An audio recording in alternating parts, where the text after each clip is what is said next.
Mbrëmjen e së shtunës në oborin e një prej banesave karakteristike të Shkodrës, shtëpinë e një prej personaliteteve të letrave shqipe Sami Repishti, u zhvillua edicioni 4 i festivalit të krijimtarisë letrare Gegnisht. Ky event, kushtuar 100 vjetorit të lindjes së këtij personaliteti, bëri bashk poet, prozator, përkthyes dhe studiues nga Shqipëria, Kosova, Malizi, Maqedonia e Veriut e të tjerë. Jemi të ftuar në shtëpinë e familjes Repishti, një vatër që i ka dhënë Shkodrës e Shqipërisë, dietar, qendrestar, njerëz të besimit e të fjalës.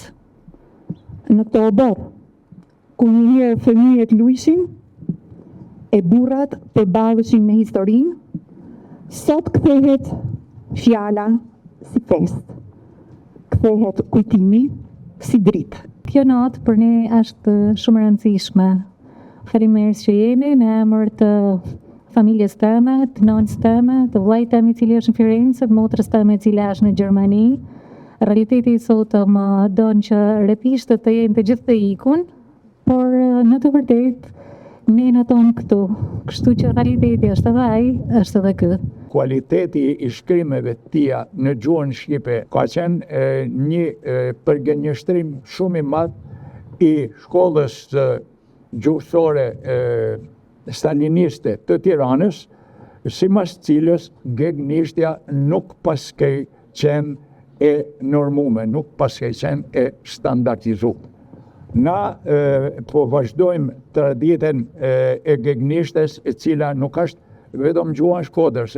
Pa, profesori i lindën këtë shtëpi na ka mbledh për një çështje shumë të madhe, për cilën na nuk kemi më frikë dhe e themi haptas gjana.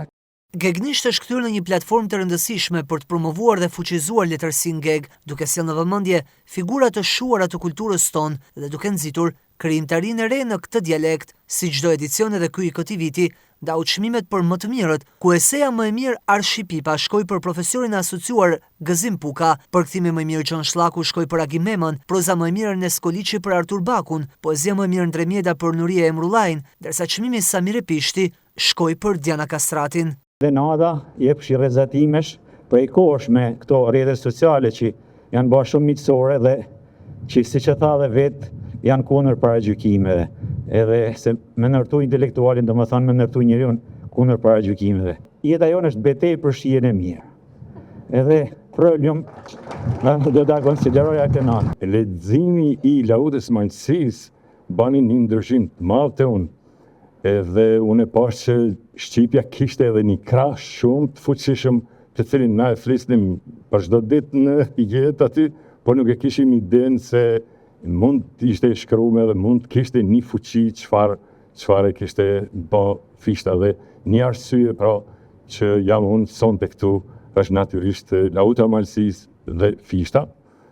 Një njeri dytë mas ndej që është Martin Caumaj, cilin e kam zbuluar më vonë, dhe gjithmonë natyrisht më kanë ndjek artikujt, zani, personaliteti i zotit kësaj shtëpie, natyrisht që na ka mbrojt gjithmonë për këto modet shumë të rënda që kena pasur në Kosovë, zotin Sami Repishti. Një emocion i veçantë për mua, që ndodhem sonte këtu në oborin e shtëpisë së Sami Repishtit dhe nderohem me çmimin Ernest Koliçi, një shkrimtar gur themeli i prozës shqipe, do thoja pioner i prozës moderne shqipe.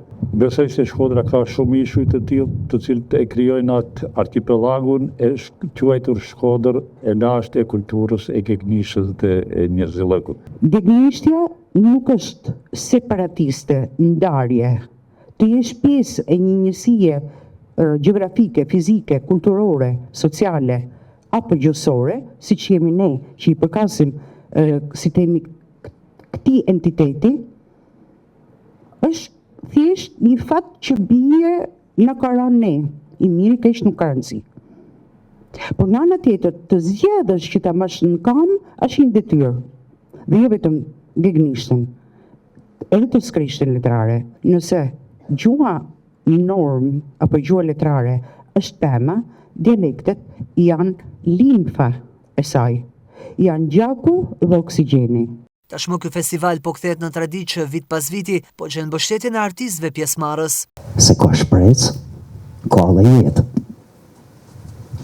E kush e di, duhet i cilët, se të është dhënë, e nesër, këthjallët,